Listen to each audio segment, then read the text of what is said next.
ज़्यादातर पेशेंट में हम डायग्नोज नहीं कर सकते जब तक ये बीमारी लेट स्टेज पे ना पहुंच जाए, क्योंकि ज़्यादातर पेशेंट में हमने देखा है 80 to 90% पेशेंट में जब तक ये बीमारी लेट स्टेज पे नहीं पहुंच जाती कोई सिम्टम्स ही नहीं आते, तो इसलिए इसको अर्ली स्टेजेस में डायग्नोज करना बहुत मुश्किल होता है। तो अगर इसके बारे में हमें पहले से नॉलेज है कि किन में किडनी की जांच करानी किन पेशेंट्स में, तो हम इसको अर्ली स्टेजेस में डायग्नोज कर सकते हैं ताकि इसका प्रॉपर ट्रीटमेंट किया जा सके। तो अब कौन कौन से पेशेंट में हमें किडनी की जांचें करानी चाहिए, कि कौन से पेशेंट है जो किडनी की बीमारी के लिए बहुत ज़्यादा प्रोन है। ऐसे पेशेंट जिनको डायबिटीज़ है, हाई ब्लड प्रेशर है, जिनको कार्डियक प्रॉब्लम की हिस्ट्री है, जिनकी फैमिली हिस्ट्री है या घर में किसी को किडनी की खराबी पहले से है, कोई ज़्यादा क्रोनिक स्मोकर है, कोई मॉर्बिडली ओबीज है, या किसी को 60 ईयर से ऊपर वाले पेशेंट्स में भी किडनी की बीमारी होने चांस बहुत ज़्यादा रहते हैं, या किसी की पास्ट प्रॉब्लम हिस्ट्री रही है, एक्यूट रीनल फेलियर है एपीआई की, तो इन सब पेशेंट्स में क्या होता है किडनी की बीमारी होने के चांस बहुत ज़्यादा होते हैं। तो ऐसे पेशेंट्स में हमें किडनी की जाँचें जरूर करानी चाहिए ताकि उनकी जो बीमारी है वो अर्ली स्टेजेस में हम डिटेक्ट कर सकें। तो जो किडनी की बीमारी है उसके प्रमुख कारण क्या है? किडनी की बीमारी के प्रमुख कारण डायबिटीज और हाइपरटेंशन, ये दोनों लीडिंग कॉज है किडनी की बीमारी के।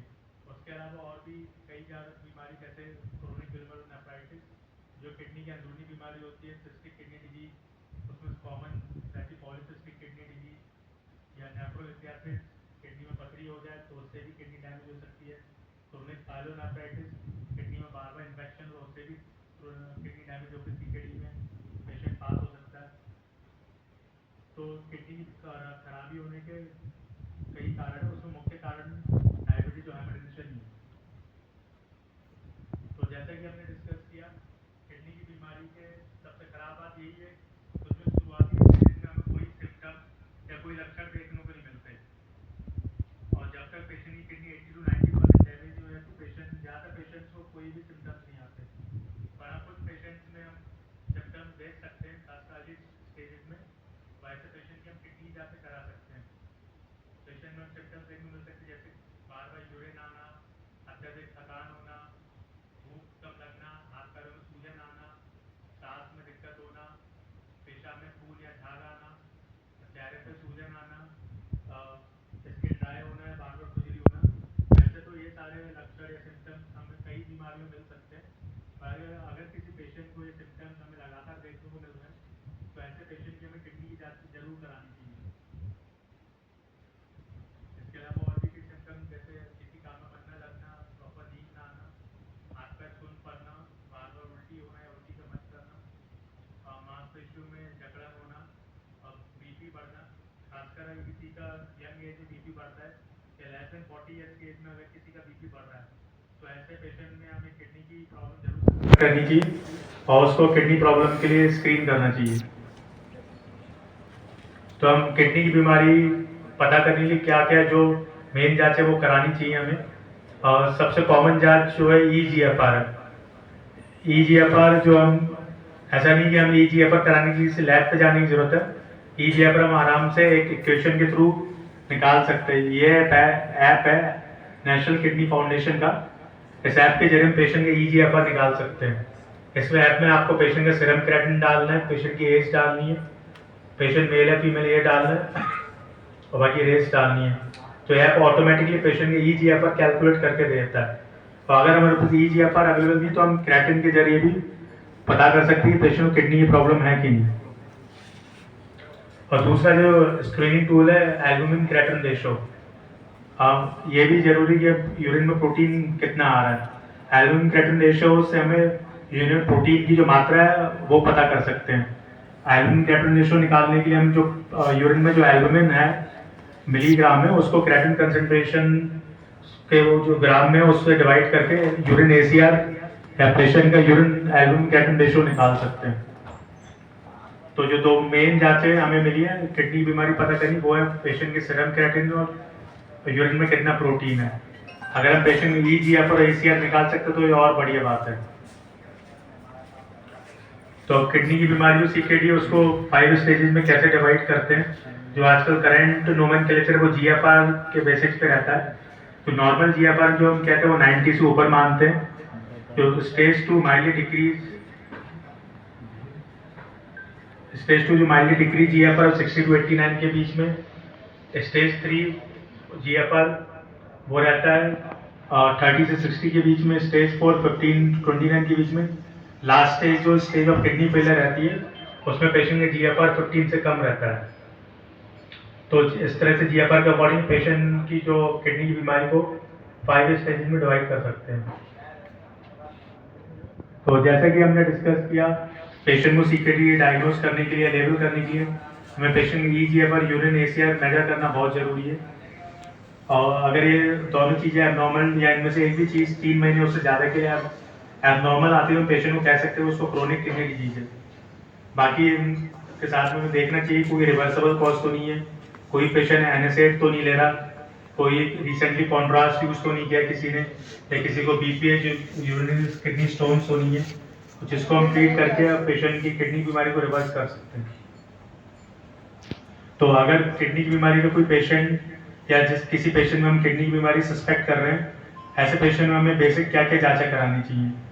जो मेन जांचें थी वो तो हमने डिस्कस की, जैसे यूरिया क्रिएटिन और यूरिन रूटीन माइक्रोस्कोपी। इसके अलावा हमें ऐसे पेशेंट में CBC भी कराना चाहिए, इलेक्ट्रोलाइट जैसे सोडियम पोटेशियम कैल्शियम वो भी कराने चाहिए, और ऐसे पेशेंट का अल्ट्रासाउंड भी करा लेना चाहिए। और इन जांचों में सबसे मेन जांच जो है वो रहती है यूरिन रूटीन माइक्रोस्कोपी। क्या होता है कि हमारे पास किडनी की बीमारी का पेशेंट आता है तो हम पेशेंट का यूरिया क्रिएटिन तो करा लेते हैं, अल्ट्रासाउंड भी करा लेते हैं, पर यूरिन रूटीन माइक्रोस्कोपी कई बार भूल जाते हैं। तो कई पेशेंट में क्या होता है, यूरिया क्रिएटिन बढ़ने से पहले या अल्ट्रासाउंड में कोई भी प्रॉब्लम डिटेक्ट होने से पहले यूरिन में प्रोटीन आने लगता है। तो अगर हम ऐसे पेशेंट यूरिन रूटीन माइक्रोस्कोपी करा लेंगे तो ऐसे पेशेंट को हम अर्ली स्टेज में पकड़ सकते हैं। तो अब कब कब हमें पेशेंट को नेफ्रोलॉजिस्ट को रेफर किया जाना चाहिए?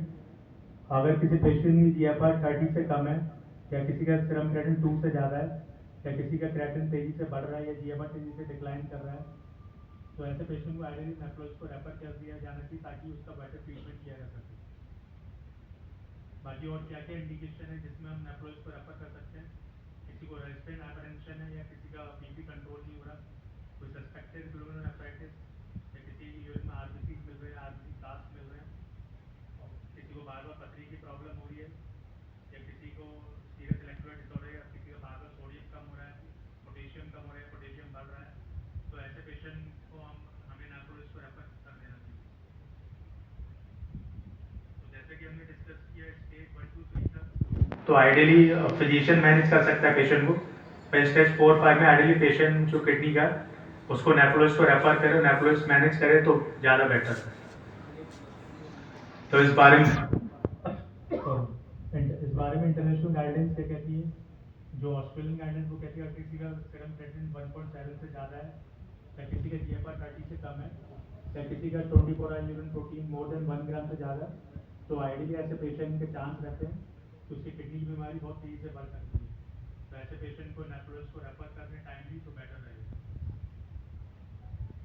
तो अगर हमारे पास स्टेज 1 2 3 का कोई पेशेंट आ रहा है किडनी प्रॉब्लम, तो हम उसे कैसे मैनेज करेंगे? और CKD के पेशेंट का BP कंट्रोल होना चाहिए, हम पेशेंट का ब्लड प्रेशर कंट्रोल करके रखें, उसके लिए ARB, कैल्शियम चैनल ब्लॉकर और भी कई ड्रग्स है वो यूज़ कर सकते हैं। अगर डायबिटिक पेशेंट है उसका ब्लड ग्लूकोज कंट्रोल होना चाहिए, तो अगर पेशेंट का ब्लड शुगर बढ़ेगा तो उसकी किडनी प्रॉब्लम भी धीरे धीरे बढ़ती जाएगी। और बाकी साथ में हम पेशेंट को मॉनिटर करते रहना चाहिए कि उसका यूरिन में प्रोटीन क्यों नहीं बढ़ रहा। ये पेशेंट जो डायबिटिक्स की किडनी का पेशेंट उसका ECG इकोकार्डियोग्राफी साल में एक बार करा लेना चाहिए। डायबिटिक पेशेंट का HbA1c 7 के आसपास रखना चाहिए ताकि उसका शुगर कंट्रोल रहे। और जैसे कि हमने डिस्कस किया हाइपरटेंसिव पेशेंट का BP एसिड ARB जैसे एनालाप्रिल है या टेलमिसार्टन, ये सारे ड्रग्स देके कंट्रोल कर सकते हैं। अगर पेशेंट को क्रोनिक ग्लोमेरुलोनेफ्राइटिस सस्पेक्टेड है, या पेशेंट के यूरिन में प्रोटीन एक्सक्रीशन 0.5 ग्राम या उससे ज़्यादा है, या पेशेंट के यूरिन में RBC कास्ट है, तो आइडियली पेशेंट को किडनी बायोप्सी की जरूरत पड़ सकती है। तो ऐसे पेशेंट को टाइमली नेफ्रोलॉजिस्ट को रेफर करें ताकि उसकी टाइमली बायोप्सी होकर प्रॉपर डायग्नोसिस बनता है। तो ये टेबल ये दिखाता है हमें कैसे कैसे पेशेंट को मॉनिटर करना चाहिए। पेशेंट का जो ब्लड प्रेशर है वो हमें हर विजिट पे नापना चाहिए। पेशेंट का जो यूरिन में प्रोटीन कितना है और 3 से 6 महीने में नापते रहना चाहिए। पेशेंट का सीरम तो रूटीन ब्लड केमिस्ट्री वो भी 3 से 6 महीने में कराएं। डायबिटिक पेशेंट की HbA1c हर तीसरे महीने में कराते रहे। एक्सरे, USG, CT, ECG साल में एक बार या जब भी सिम्टम्स देखे तब करवाएं। ये उन पेशेंट के लिए जिसको ज़्यादा जनरल पीछे ट्रीट करते, खासकर CKD स्टेज 1 और 2 वालों की।